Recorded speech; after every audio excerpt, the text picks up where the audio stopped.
Welcome to Aakash GS classes. Aakash GS classes में आपका स्वागत है दोस्तों।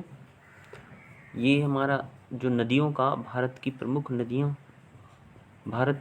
नदियों का पार्ट 2 है। इससे पहले हमने पार्ट 1 कर लिया है। एक पार्ट यानी पहला भाग हमने कर लिया है और ये द्वितीय भाग है। तो चलिए स्टार्ट करते हैं भारत की प्रमुख नदियों का भाग 2।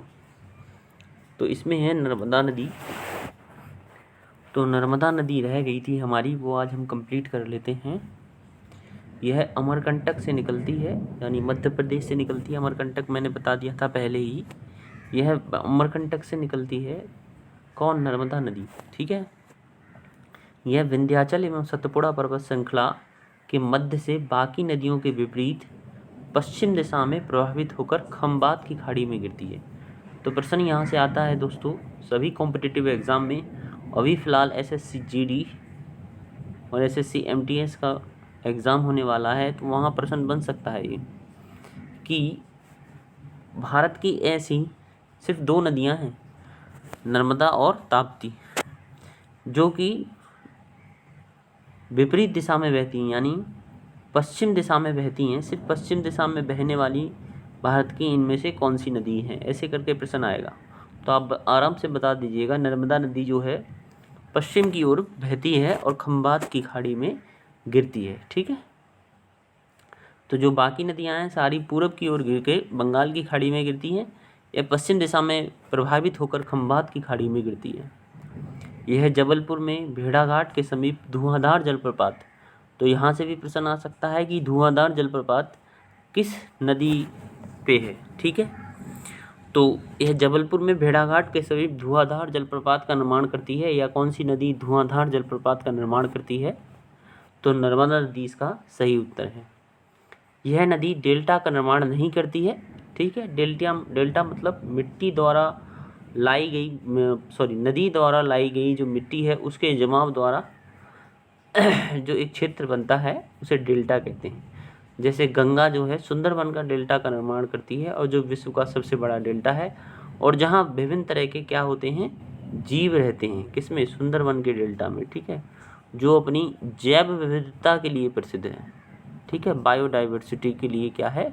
विश्व प्रसिद्ध है। कौन?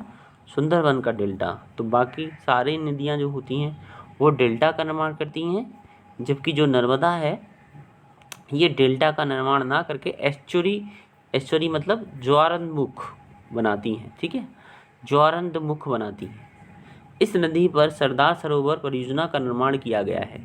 तो यहाँ से ये प्रश्न आ सकता है, या ये आएगा कि कौन सी नदी एस्चुरी का निर्माण करती है? नर्मदा नदी। या भारत की पश्चिम दिशा में बहने वाली नदी नर्मदा नदी, बहुत ही इंपॉर्टेंट नदी है। धुआंधार जलप्रपात, यहाँ से कई प्रश्न बनते हैं, अब कौन सा आ जाए पता नहीं। धुआंधार जलप्रपात किस नदी पे है? नर्मदा नदी पर है। ठीक है दोस्तों। अब इस नदी पर सरदार सरोवर परियोजना का निर्माण किया जा रहा है। ठीक है। इस पर एक परियोजना भी है, सरदार सरोवर परियोजना का निर्माण किया जा रहा है। इसे प्राचीन काल में रेवा के नाम से जाना जाता था। ठीक है। क्या ये है कहीं सरदार सरोवर परियोजना जो है किस नदी पे है? तो नर्मदा नदी पर सरदार सरोवर योजना है। ठीक है दोस्तों। आगे चलते हैं ताप्ती नदी। ठीक है। नर्मदा हो गई, तो उसके बाद आप ताप्ती लीजिए।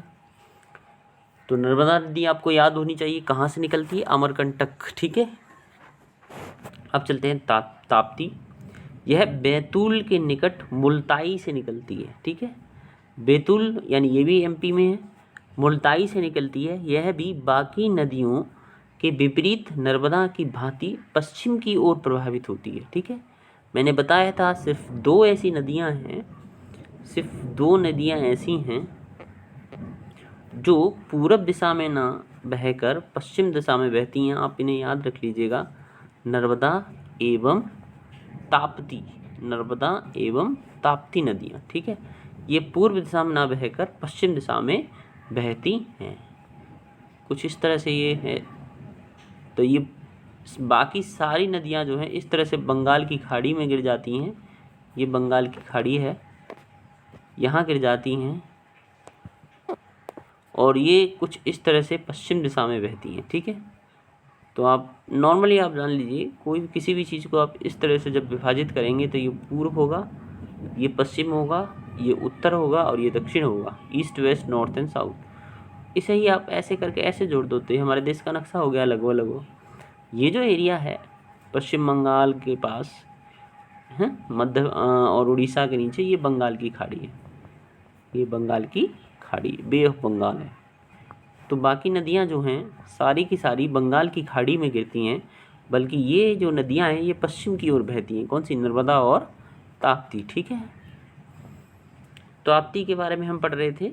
यह भी बाकी नदियों के विपरीत नर्मदा की भांति पश्चिम की ओर प्रभावित होती है तथा खंबात की खाड़ी में गिरती है, और यह डेल्टा की बजाय एस्चुरी का निर्माण करती हैं। ठीक है, सिर्फ दो ऐसी नदियां हैं जो डेल्टा नहीं बनाती हैं, नर्मदा और ताप्ती। सिर्फ दो ऐसी नदियां हैं जो पश्चिम की ओर बहती हैं, नर्मदा और ताप्ती। ठीक है दोस्तों, आगे चलते हैं, महानदी पर एक बार प्रकाश डाल लेते हैं। दोनों नदियां मैंने आपको बता दी हैं। तो आगे दोस्तों दे रखा है महानदी, यह धमतरी के निकट सिहावा पर्वत से निकलती है। इसे छत्तीसगढ़, तो कहाँ से? धमतरी के निकट सिहावा पर्वत से निकलती है, और कहाँ है? छत्तीसगढ़। इसे छत्तीसगढ़ की गंगा कहा जाता है। यह राजिम में सोंढूर तथा पैरी नदी के साथ मिलकर संगम का निर्माण करती है। कौन सी जगह? राजिम।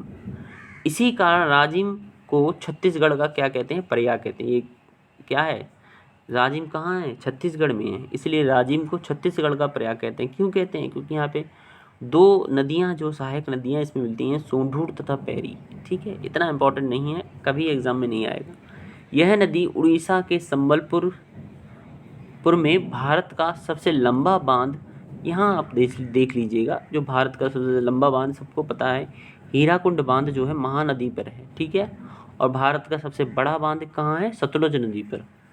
तो भारत का सबसे लंबा बांध हीराकुंड बांध जो है महानदी पर है, और ये कहाँ पे गिरती है? बंगाल की खाड़ी में गिरती है। ठीक है, ब्राह्मणी तथा वैतरणी इसकी सहायक नदियाँ हैं। ठीक है, ब्राह्मणी तथा वैतरणी इसकी सहायक नदियाँ हैं। आगे देखते हैं दोस्तों, क्षिप्रा नदी, यह इंदौर के निकट काकरीवड़ी पहाड़ी से निकलती है। ठीक है, इंदौर के निकट काकरीवड़ी पहाड़ी से निकलती है, यानी मध्य प्रदेश में है इंदौर, सबको पता है। इसके किनारे उज्जैन का विख्यात महाकालेश्वर मंदिर स्थित है। ठीक है, महाकालेश्वर विश्व विख्यात मंदिर जो है क्षिप्रा नदी के किनारे स्थित है, जहाँ प्रति 12वें वर्ष क्या लगता है दोस्तों? सबको पता है, कुंभ का मेला लगता है। ठीक है, यह चंबल नदी में मिल जाती है। अगली है दोस्तों सोन नदी, यह अमरकंटक की पहाड़ियों से निकलती है, यानी वही मध्य प्रदेश, और उत्तर की ओर बहते हुए पटना के निकट गंगा नदी में जाकर मिल जाती है। ठीक है, आगे चलते हैं दोस्तों, चंबल नदी पर। चंबल नदी यह मध्य प्रदेश में, मध्य प्रदेश वाले तो अच्छी तरह से जानते होंगे चंबल के बारे में, यह मध्य प्रदेश में मऊ के समीप जानापाव पहाड़ी से निकलती है और यमुना नदी में जाकर मिलती है। इसी के किनारे चंबल की घाटियाँ स्थित हैं। यह नदी देश की सबसे गहरे गड्ढों का निर्माण करती है। इसकी सहायक नदियों में बनास, पार्वती और सिप्रा प्रमुख हैं। आगे देखते हैं गंडक नदी, यह नेपाल से निकलने वाली नदी है। ठीक है, कौन सी? गंडक नदी। कहाँ से निकलती है? नेपाल से। गंडक को नेपाल में सालीग्राम तथा मैदानी भागों में नारायणी कहा जाता है। तो मैदानी भागों में क्या कहते हैं इसको? नारायणी, और नेपाल में सालीग्राम कहा जाता है। यह गंगा नदी में जाकर मिलती है। इसकी सहायक नदियाँ काली गंडक तथा त्रिशूली गंगा है।